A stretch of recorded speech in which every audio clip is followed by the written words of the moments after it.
रामकृष्ण हरी. तुकाराम महाराज गाथा अभंग आणि भावार्थ. अभंग 190.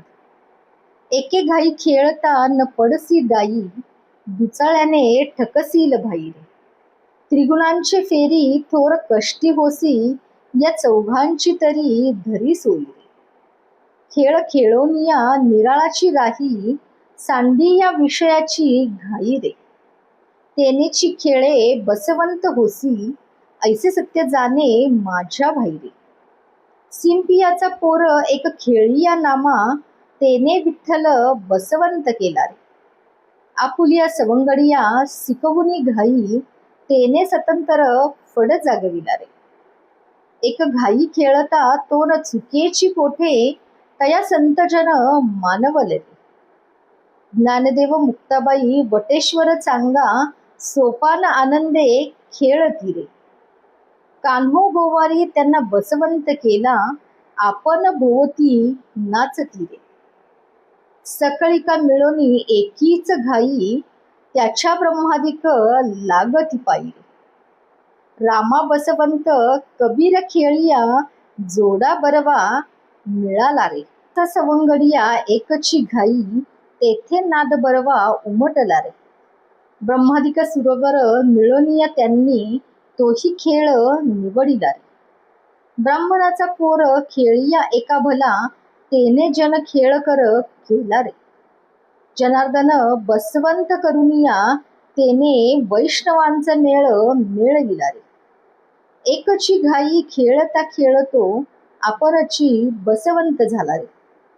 अनिक खेळिये होऊनिया गेले, वर्णावया वाचा मज नाही रे.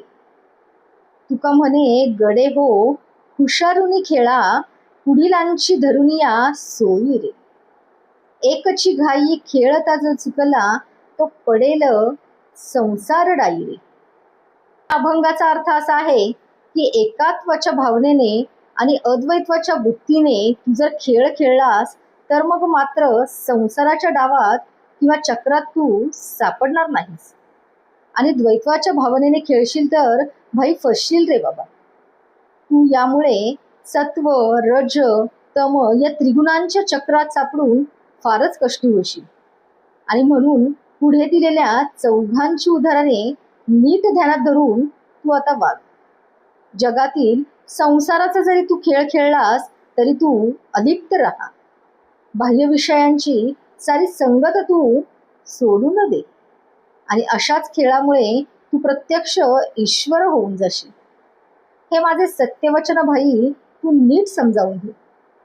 पंढरपुरास एका शिंप्याचा पोर नामदेव नावाचा एक थोर खेळगडी होऊन गेला. त्याने श्री विठ्ठलासच आपले आराध्य दैवत बनवले व आपले सर्व सोबत्यांस याच मार्गाची त्याने शिकवण दिली. वारकरी पंथाचा स्वतंत्र फड पंढरीच्या वाळवंटात निर्माण केलं. याने एकत्वाच्या वृत्तीने खेळ खेळल्यामुळे त्याची कुठेच फसगत झाली नाही, की तो कुठे चुकला सुद्धा नाही. त्यामुळे त्याला संत लोकही मान्य झाले. ज्ञानदेव मुक्ताबाई चांगदेव वटेश्वर सोपानदेव यांनी आनंदाने खेळ सुरू करून कान्होबा गवळी यास आपले उपास्य दैवत बनवले. त्याच्या भोवती फेर धरून ते नाचले. कबीर व राम यांची जोडी फार चांगली जमली. या 5 सौगड्यांनी खेळाची एकच घाई करून ईश्वर भजनाचा नाद फार श्रेष्ठ प्रकारचा निर्माण केला. ब्रह्मादी व श्रेष्ठ देव यांनी सर्व खेळात यांचा हा खेळच निवडला. पैठणच्या ब्राह्मणाचा पोर एकनाथ हा एक असाच थोर खेळगडी होऊन गेला. त्याने जनार्दनास खेळगडी बनविले. जनार्दन स्वामीस उपास्य दैवत बनविले व वैष्णवांचा मेळा पुन्हा जमा केला. व एकच अशा खेळाच्या घाई आपण स्वतःच तो जनता जनार्दन स्वरूपी होऊन गेला. आणखी पुष्कळ खेळगडी थोर थोर होऊन गेले. त्यांचे वर्णनही करायला समर्थ अशी वाणी मजजवळ नाही. आणि त्यामुळेच तुकाराम महाराज म्हणतात की अरे गड्यांनो, चांगले सावध राहून खेळ खेळा. आधी होऊन गेलेल्या संत खेळगड्यांचा मार्ग ध्यानात धरून खेळा. एकच घाई करीत असताना जर खेळगडी जर चुकला तर तो मात्र संसाराच्या डावात पुरता फसेल. पांडुरंग पांडुरंग.